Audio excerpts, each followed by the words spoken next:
What's up? I read from Montaigne, Montaigne, writing about 460 years ago, something around that. No art, no suppleness of mind could guide our steps in following so erratic and unregulated a guide, in that windy confusion of rumors, reports, and popular opinions that push us about. No worthwhile road can be charted. Let us not set ourselves a goal so fluctuating and wavering. Let us steadfastly follow reason. Let public approbation follow us there if it will. And since it depends entirely on fortune, we have no reason to expect it rather any other way than by that one.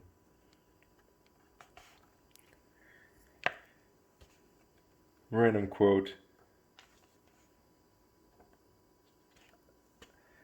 This is him being some kind of modest. As for the rest, my language has no ease or polish. It is harsh and disdainful, with a free and unruly disposition, and I like it that way, if not by judgment, then by inclination. But I am quite conscious that sometimes I let myself go too far, and that the effort to avoid art and affection, blah blah blah, I fall back into them in another direction. I strive to be concise and grow obscure. Plato says that length and brevity are properties which neither decrease nor increase the worth of style.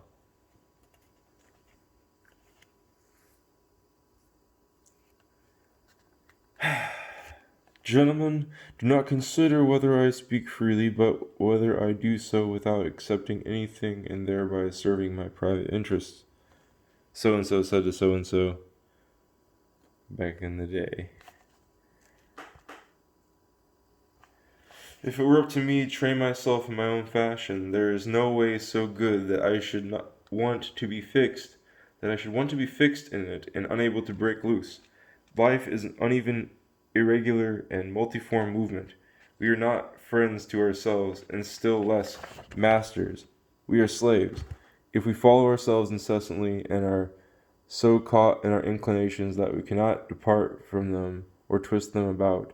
I say this now because I cannot easily shake off the importunity of my soul, which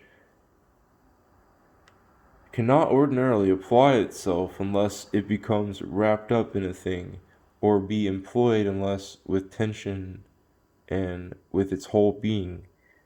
However trivial a subject you give it, it is prone to enlarge and stretch it to the point to where it must work on it with all its strength.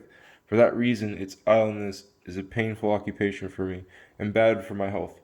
Most minds need foreign matter to arouse and exercise them. Mine needs it rather to settle down and rest, for its principal and most laborious study is studying itself.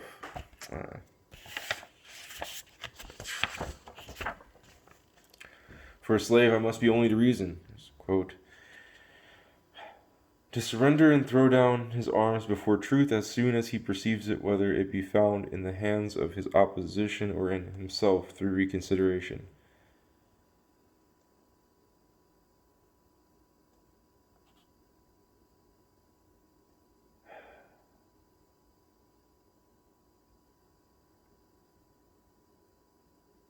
What shall we say of the fact that even doubt and inquiry strikes our imagination and changes us? Principle to be wholly contained and established within myself.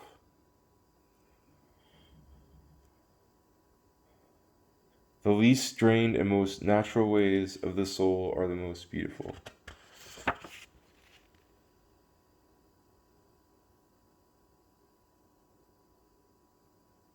Being a sworn enemy of any falsification. I love it when he says sworn enemy. Not to establish the truth, but to seek it.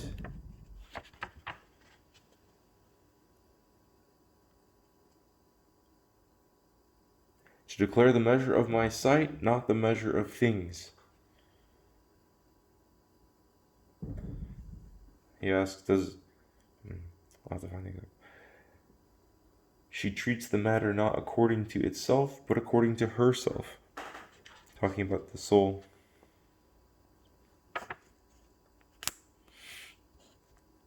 We must not ask that all things should obey our will, but that our will should obey wisdom.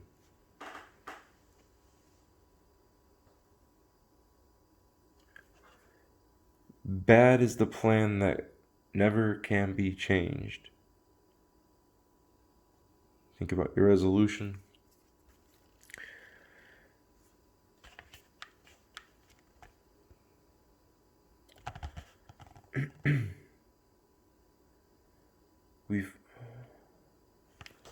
This was perhaps not so much self-justification as a change of mood,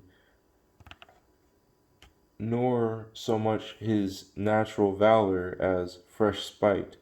That man who you found so adventurous yesterday, do not think it strange to find him just as cowardly today.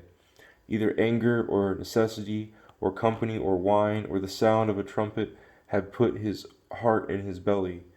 His was a courage formed not by reason, but by one of these circumstances. It is no wonder if he has now been made different by other contrary circumstances. These subtle variations and contradictions that are seen in us have made some imagine that we have two souls, and others that two powers accompany us and drive us, each in its own way, one toward good, the other toward evil. For such sudden diversity cannot well be reconciled with a simple subject. Not only does the wind of accident move me at will, but besides I am moved and disturbed as a result of merely my own unstable posture. We float between different states of mind. We wish nothing freely, nothing absolutely, nothing constantly. Anyone who observes carefully can hardly find himself twice in the same state. I give my soul now one face, now another, according to which direction I turn it. If I speak of myself in different ways, that is because I look at myself in different ways. All contradictions may be found in me by some twist and in some fashion: bashful, insolent, chaste, lascivious, talkative, taciturn, tough, delicate, clever, stupid, surly, affable, lying, truthful, learned, ignorant,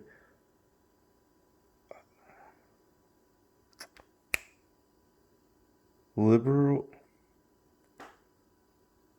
liberality, liberal, miserly, and prodigal. Prodigal. Prodigal. Ah.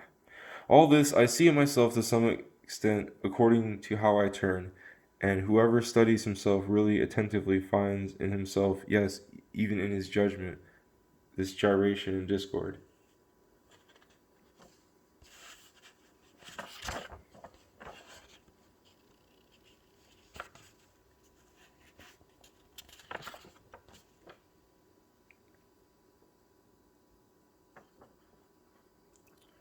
The action is praisable, not the man.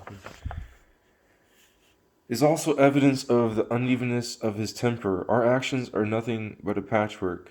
They despise pleasure, but are too cowardly in pain. They are indifferent to glory, but infamy breaks their spirit, and we want to gain honor under false colors. Virtue will not be followed except for her own sake, and if we sometimes borrow her mask for some other purpose, she promptly snatches it from our face. It is a strong and vivid dye, once the soul is steeped in it, and will not go without taking the fabric with it. That is why, to judge a man, we must follow his traces long and carefully. If he does not maintain consistency for its own sake with a way of life that has been well considered and preconcerted, if changing circumstances make him change his pace, I mean his path, for his pace may be hastened or slowed, let him go. That man goes before the wind. It is no wonder that chance has so much power over us, since we live by chance. A man who has not directed his life as a whole toward a definite goal cannot possibly set his particular actions in order. A man who does not have a picture of the whole in his head cannot possibly arrange the pieces. What good does it do if a man to lay in a supply of paints if he does not know what it is to paint? No one makes a definite plan of his life. We think about it only piecemeal. The archer must first know what he is aiming at, and then set his hand, his bow, his string, his arrow, and his movements for that goal. Our plans go astray because they have no direction and no aim. No wind works for the man who has no port of destination. We are all patchwork, and so shapeless and diverse in composition that each bit, each moment plays its own game, and there is as much difference between us and ourselves as between us and others.